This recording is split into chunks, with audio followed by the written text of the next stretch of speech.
विश्व खाद्य सुरक्षा दिवस पर रीवा जिले ने 83% अंक प्राप्त कर 13वां स्थान प्राप्त किया है।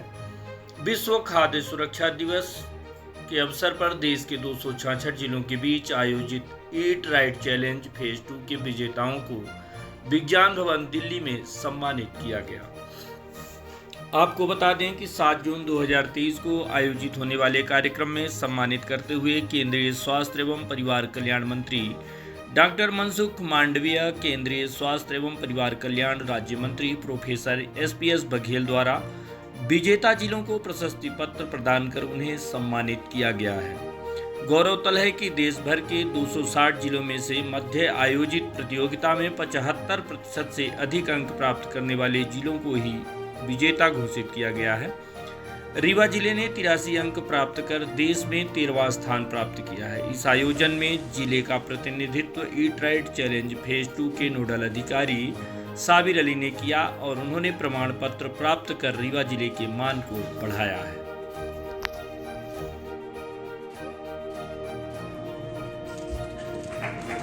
छोटे राज्यों में गोवा पहले स्थान पर है।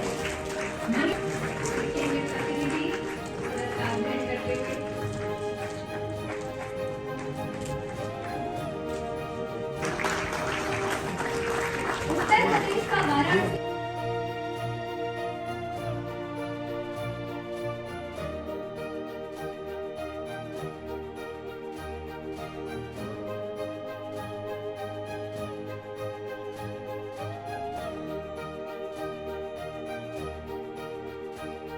मैं मानता हूँ कि आज एक ऐसी टीम के साथ मेरी बात हो रही है जिसकी देश में सबसे बड़ी और अहम जिम्मेवारी है। ये जिम्मेवारी छोटी नहीं है। कोई देश तब समृद्ध हो सकता है जब एक देश के नागरिक स्वस्थ हो, और देश के नागरिक स्वस्थ तब रह पाते हैं जब अपने आहार विहार का अच्छी तरह से नियमन करें और उसके लिए उसका मैनेजमेंट करने के लिए, उसके लिए गाइड करने के लिए, ट्रेनिंग करने के लिए, इसको रेगुलेट करने के लिए भारत सरकार के हेल्थ मिनिस्ट्री के फसाई के द्वारा काम हो रहा है। इस फसाई इंस्टीट्यूट के साथ आप सब लोग जुड़े हुए, आप साइंटिस्ट हैं, एक्सपर्ट हैं। ये देश की एक विशेषता भी रही है। जब आपको कोई साइंटिस्ट के रूप में संबोधित करते हैं, आपको एक्सपर्ट के रूप में संबोधित करते हैं, केवल इतना ही नहीं, एक दृष्टि से सोसाइटी आपको देखती भी है।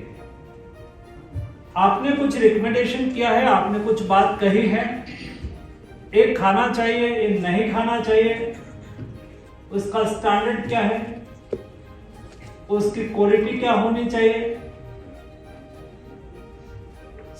और कौन सी चीजों का ख्याल रखना चाहिए।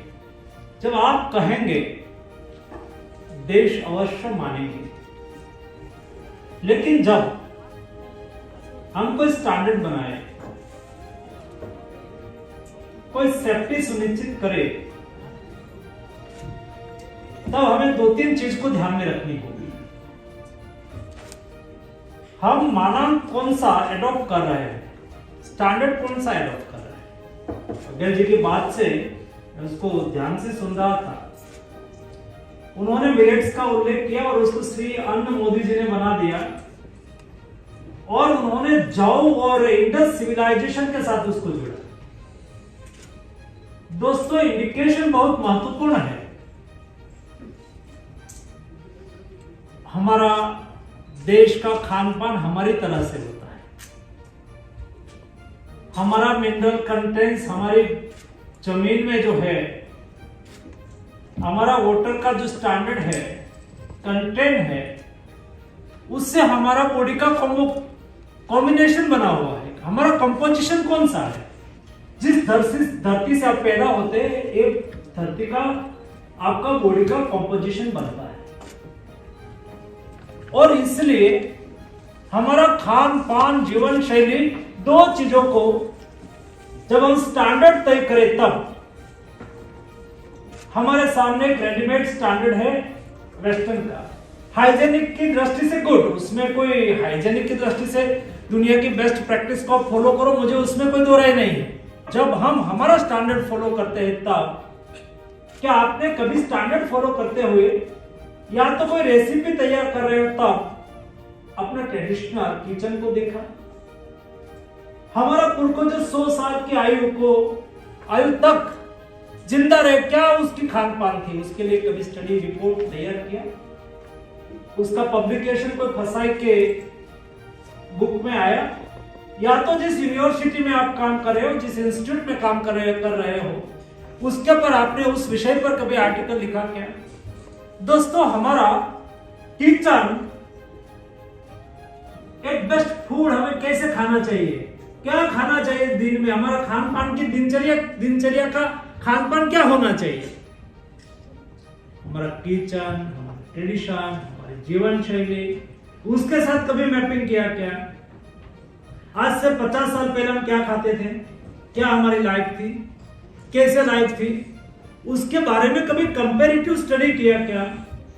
मैं मानता हूं कि कोई देश का अपना अपना खान पान हो सकता है, हमारा देश का हमारा अपना खान पान हो सकता है, और उसका स्टैंडर्ड हम हमारे हिसाब से तैयार करें।